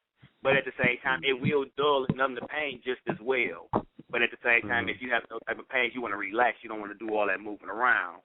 You know what I'm saying? So you say the upper going to have you doing the stanky leg on the barefoot. You don't want that. Right. Exactly. So is that diesel? Yeah, diesel is good. Hey, what is that diesel? Tell me what the sour D is, bro. Sour diesel is an indica strand. So is that the upper or the downer? It's a down. It's more of a downer. You know what I'm saying? It ain't all the way. It was almost a couch lock. You know so what do you got? It ain't gonna put you out of there. What you fuck with that got a harder hit than the motherfucking sour D, but with that sweet, fruity sour shit. I don't like the potpourri type of weeds. I don't like the dirt type of weeds. I like the sweet or the sour type weeds. I like the shit I got something that you'll love, and I got something that you'll love, and it's so crazy because it's crossed with the diesel. And what's the name of that? This is one that I had been messing with for a while or whatever. I made the strain about 3 years ago, but I really just brought it out because I've been working on it for a while. But it's called Sour Kush, and this one is on a Sour Kush. Yeah, Sour Kush. Praise the Lord. And nigga, I need that in my life tomorrow. I'm going to a smokehouse. I need to blow their heads. I want them to smell some shit they ain't never smelled before. Yeah. You know what I mean? So we ain't gonna give up no personal information now. I'm just letting you know, like I'm gonna be on your head after the show, like you gonna be like, this nigga a stalker. Like niggas be like, what's up on that pussy? I'm be like, what's up on that kush, baby? You know what I mean? Real talk. Hey, this Detroit HighTimes right here. We rocking with Detroit HighTimes, man. Yeah, one of the most favorite strands of mine it's been like a pastime for so long. It's like the Ep10 strand. So just to let people know that we'll be back out here in June. Yes, sir. Now, I went to the gathering last year, like the Juggalos little shit, right? And you know they got the little drug bridge where you find whatever you want. Now, I was this chick up there with some pineapple Afghan. That shit was the second best shit that they even had up there. The first best shit, this dude had some sour D that he grew hydroponically. That shit was motherfucking, before you even smoked it, it was residued up, where it was just sticky, icky, soft as hell, but that shit was beautiful. That was the best shit that was down. Tabernacle, boy. Tabernacle. The pineapple Afghan and the sour D hydro. That was the best shit down there. But I'll tell you this, that the best shit I ever had was, and I'm assuming it was Northern Lights. It was white and purple, like grandma flowers in the front of the crib. It was Northern Lights if you said it was the best. Okay. Yeah, I don't like Northern Lights. Northern Lights is soft to me. It's a real light hitter. Right, yeah. Maybe that wasn't the name of it then, but it was a white on the outside and purple bud, real purple like a crayon. And look, it was hold on. It was a Jamaican broad and a homie of mine, and the broad put the fucking weed in a banana peel and rolled the bitch up, and she said, "Sweet Lord, you did like that?" And I hit the bitch like a blunt and blacked the fuck out. I ain't never hit the shit no more. So what the fuck was that? The banana peel. You smoked a banana peel, motherfucker? That's what Jamaican broad put in the banana peel, but the weed was good too, though, man. But I blacked the fuck out right as soon as I put it on. I'm almost certain you did, young man. Hey, I ain't hit that bitch no more. So if you had your pick as to how you would grow your weed, how would you grow it? Me, myself, I would go air. In your opinion, the best? In my opinion, and you can read this in the many of grow Bibles they have out here and everything, the aeroponic system is probably the best way to go. And the reason why... I know about hydroponics. I know about the outdoor growers. What the hell is aeroponics? I mean, it sounds like it got something to do with, like, levitating. Nah.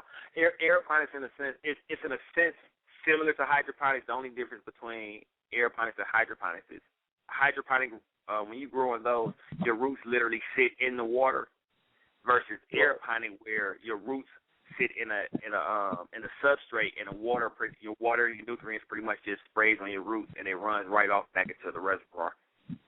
You know what I'm saying? So it's kind of dripping off of it instead of streaming through like with the hydroponics. Exactly. So the difference is meaning your plants get a lot more air. They can grow a lot faster and they can find their fruit a lot faster versus them being submerged in it and being burned up and things like that. So aeroponics would actually be the fastest way to grow also? That would be the fastest way. Okay. Sound like it's more expensive too, though. The system-wise, like growing aeroponically, it is a lot more expensive, but it is a lot trickier also. So it's almost recommended for expert growers to deal with aeroponics, but me, myself, I just jumped straight into it, so that's what I started with. Right. Well, now, everybody that's listening to the show, we losing hosts. I mean, I don't know if it's the system, you know what I mean, if it's the site, I don't know what it is, but this shit going haywire, so y'all excuse us, you know what I mean, but we just lost Lady KD. Okay. And I can't do shit about it because even the computer fucking up. I mean, everything is going fucking haywire. So I'm assuming that it may be the site. A hostile takeover. Right. You know, something is going on. When you cannot contact DCR radio properly, you already know we are at war. Because we gonna be here. The revolution will not be televised. So what you got, man? What you done hit that hit harder than the sour D? That's why that's my favorite, because I get that sour, that sweet sour ass taste real quick, and it's such a harsh hit. I had this strand called Jack Harrier, man. This shit called Jack Harrier. Harrier. Oh no, it's Jack Harrier. Yeah, Jack Harrier. Jack Harrier.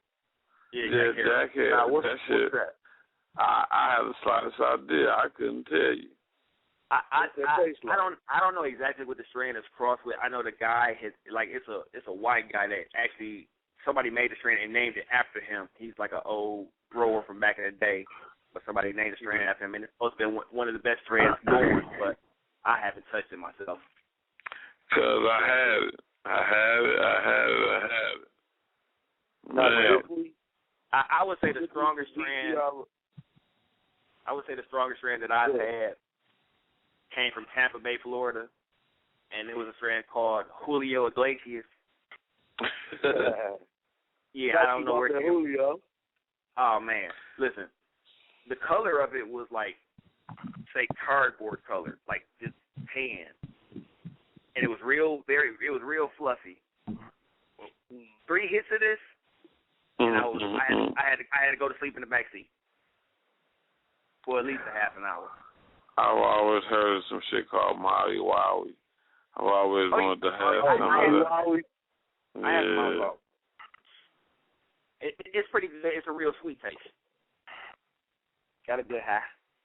A joint to get 4 people gone. Oh, shit. That's what I'm talking about. A lot of blunt smoking all week. All week. My bad, I had to roll this little red bullshit. I'm on some bullshit tonight. That's probably why I so fucked up. My sister rejecting this shit. But yeah, man, we gonna have to put me in a little cryogenic stasis. We gonna eventually have to get you off of that shit. That's hey man, I came up on a little tip and shit, man. I don't never smoke this shit, and I swear this the worst shit I never had in my life. Motherfucking regs don't taste like shit, don't smell like shit, don't look like shit, don't nothing. You know what I mean? Don't hit like shit. I mean, that's when you get spoiled. I'm turned out. I'm on this bitch lost and turned out. You know what I mean? Lost and turned out. Real talk, man. So, no, what we gonna do though? Real talk.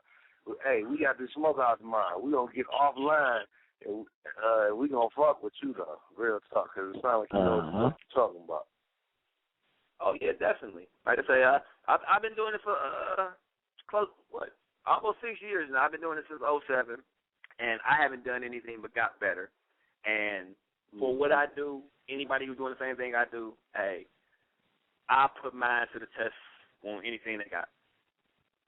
And what I always tell niggas is, see, the thing with marijuana growing is it's all trial and error. The more you grow and you stay consistent with your shit and you learn what's good and what's bad, the better your shit gets. Because, I mean, me and my dude, back in the day, my man gave me the book to read. And I read it, but even before I finished the book, this motherfucker just threw some shit out there, started, throwing shit on it. And the first year, it was okay. Second year, it was pretty good. Third year, I mean, a man who ain't even read no books or nothing, just out there growing it, that shit was phenomenal. And the reason, I gotta believe the more you do it and the more you stay on your regimen, the better it's gonna get. Mm-hmm. And the reason why that happened is because he probably started reading the book, and somewhere in the beginning of the book it say bottom line, regards to how many people you listen to, how many books you read, you'll never learn how to really grow until you go through your trial and tribulation stage. Period. You actually grow. Until you do that, you will never know. Mhm. And I mean, he had it going. Last I heard from him, he had switched from the outside shit, because you know how the police is. He switched from the outside shit to the hydroponics inside, and he still had some nice shit. But the best shit he's ever had was that year, like his third year in, outside. And that shit right there was killer. chilling. I would put that against most of the shit that people call good out here. Not the real goods, but I mean, the most of the shit niggas out here got calling good. So I'll put that shit against. Well, I'll put it, like I say, in, because I had to change some stuff over. Like I said, I've been working on a lot of new stuff or whatever, so I went and got some new strands. And the strands that I'm working on right now, I promise you, like I said, I will put anything up against what I'm working on. Anybody, they can go get they can go get it from Cali. This is how I feel. Well, let me tell you this. First of all, if you're going to be coming up with these new strands and shit, man, motherfuckers coming up with new strands every motherfucking day, niggas trying to do the same shit you're doing, put your name at the beginning of that bitch. You DHT, call that shit DHT, purple rat belly kush. But put your name at the beginning of that bitch, because these motherfuckers stealing names left and right. A lot of niggas selling shit and just making up names for that shit. They don't even know what the fuck the strand is, let alone know what a strand is. And that's the bad thing about the game right now, because you got cats that's just like they got this little cookie strand going around. They got cats who getting the same kush strands they be getting that ain't even kush. It's actually some little skunk strands that the nigga getting over on them with. And now they running around here telling everybody, oh, I got that cookie, Like, come on, man. Right. Like, I've smoked just about fucking up again. everything out here. So, off the first hit, you could tell how much it should cost. And put it like this, off a zone of something that you're smoking, off the hit, you would know what you would pay for it. Right. Period. Bottom line. Now, if you hit something, you got to hit it 2 or 3 times. No, that's not worth it.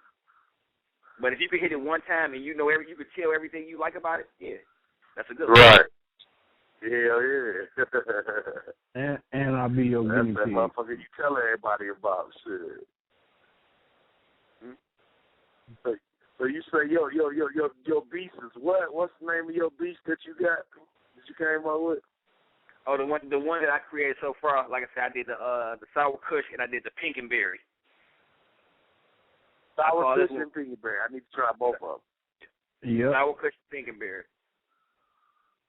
Both of the motherfuckers sound like some shit I would like. One sound like sour D, the other one sound like kush and berry. I need both. Yes, sir. Yes, sir. Sign me up. Hey, I'm gonna be the test dummy for DHT for Detroit HighTimes. I'm the test dummy. Oh yeah, for sure. We certified guinea pigs. You got clean some port. When I hit the air and I can't speak, I'm going to name the motherfucking pipe that I'm hitting on, and y'all motherfuckers out there go get it.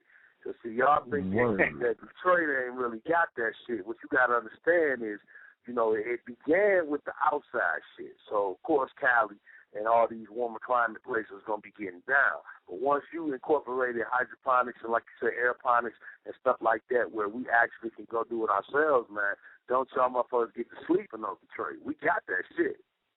You're talking to one nigga right now with that shit.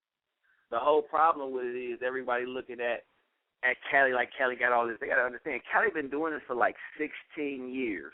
We just started, and we ain't far behind already. Other than we still got these whole ass cops out here who be fucking with us. We got our cards and everything. We show them their card, they have to throw our cards. Like what card? So.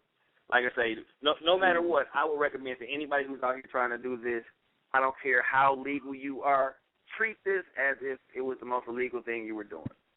And you'll get by great.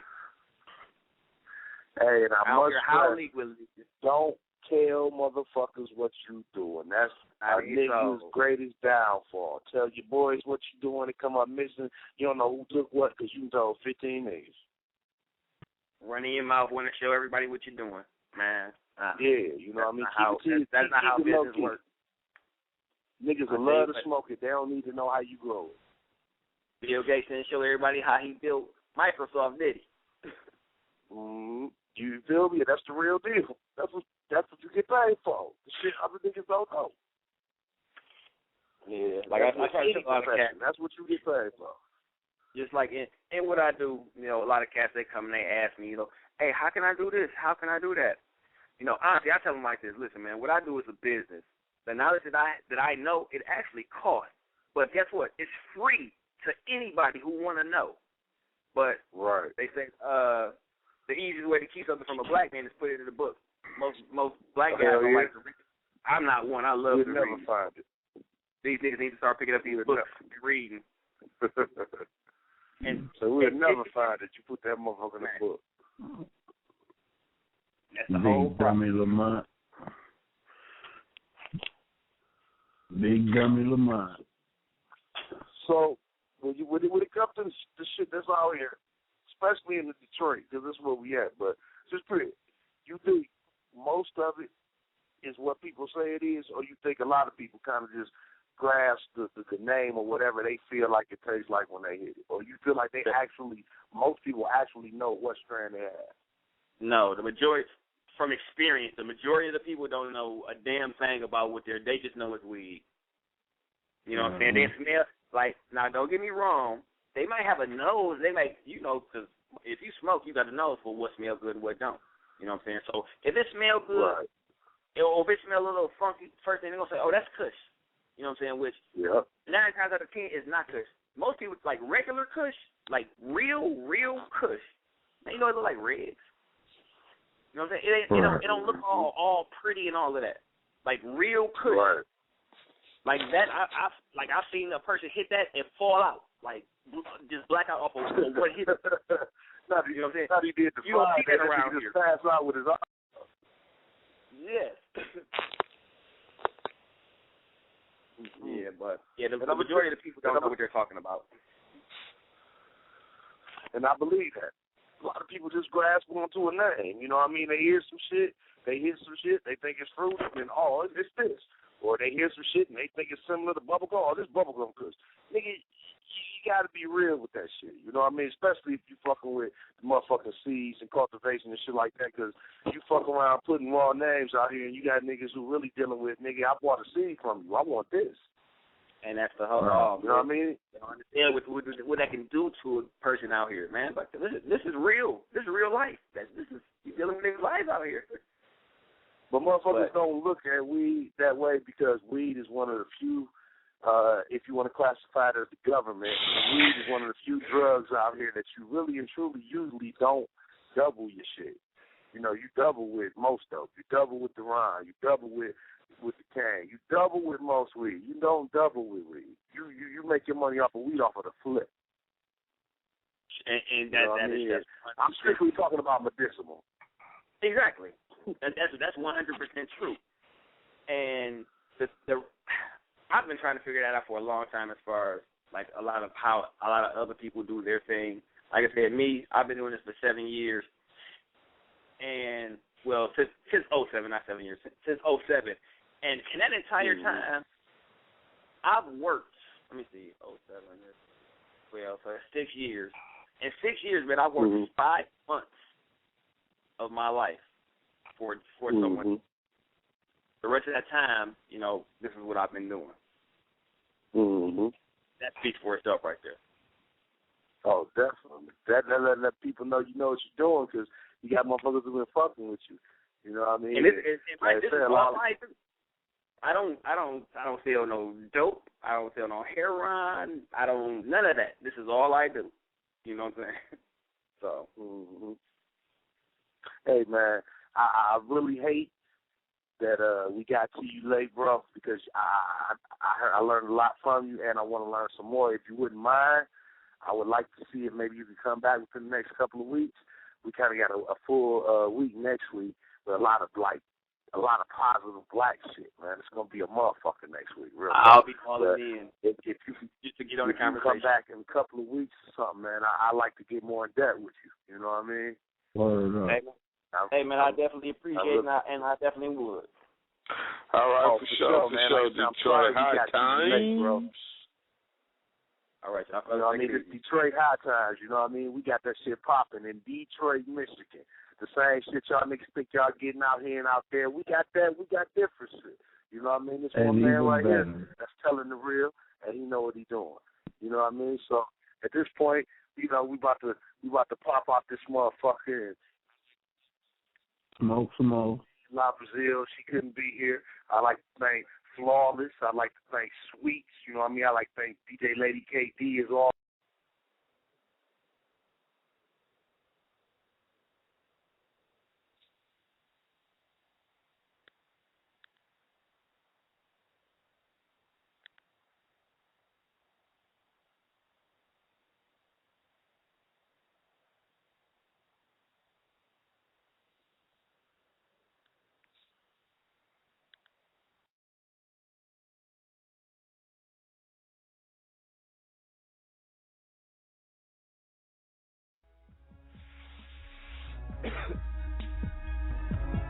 No 31, my nigga. Just allowed. Shout out to all my dealers. Keep shooting your boy love. Appreciate that shit, you know. Shout out to Zigzag, Swift and Sweet, who they support through the years. Love that. To all my fellow smokers out there. We smoking now. Keep smoking. We smoking Roll now. one up for the clinic. We smoking now. Yeah. We smoking now. We smoking now. We smoking now. We smoking now. We smoking now. Break the weed on my wood grain. I don't fuck with that wood, man. I be blowing that hood, man. Cushy, cushy, that good grain. 84s and I'm riding clean. Air squad, check the team. Sunny black, but I'm still Kareem. Got love for the clinch on everything. I'm smoking weed. I'm getting high. I'm blowing kush. It's on tonight. Come roll with me. Let's get high. I'm blowing kush. That's how we ride. Mama might get mad, but I've been blowing strong. When pipe blew so many clones, I treat 2,000 zones. Master Bob Marley C, no diss, I'm from that D. That mean Bob got classics for your feet. And I ain't kicking bullshit, we roll final lease. Infested by sauce weed, no sticks, no seeds. Domestic for the regulars, never slipping. Hitchcock, heck of love for you motherfuckers. Yeah. We smoking out. We smoking out. We smoking out. We smoking out. We smoking out. We smoking out. We smoking out. We smoking out. I've been cheapin', so I'm looking sleepy. This for $750, that's the price that niggas rent me. And I mix it with the Remy. If it's Reggie, it ain't in me. And I stay in Polo Lenny. Bought the Cushman out, he empty. Told him when he re-up, make sure he hit me, nigga. Kush real green. Loud pack on deck. Maybe a drink. Keep my mouth wet. Smoke real good. Stay real high. Keep them coming until we get right. Yeah, I'm putting my weight on. Arms look like I do push-ups. My chest pump smoke all day long. My lungs doing push-ups. I'm puffing on that good stuff, and I love the aroma. All I blow is high grade. My weed got diploma. I'll smoke you in the coma. Rolling up and I'm on one. I'm off the cushion on the yak. My nigga, I am so done. I'm rimmed out, we blowing strong. Make them fat and roll them long. I put it in the air cause it's a smoke session going on. Roll with me, yeah. We smoking loud. In the backseat of the drop top, yes, it's clinic style. We copping peas, then we roll downtown. 1738, we blowing our brains out. We smoking out. We smoking out. We smoking out. We smoking out. We smoking out. We smoking out. We smoking out. We smoking out. We ain't rolling no rat sticks around this bitch. We got baseball bats. I'm high as the giraffe pussy. See if you can touch that. Where your G5 at, bitch, bitch, bitch, bitch.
Going full throttle, man. Full throttle, man. Going full throttle, man.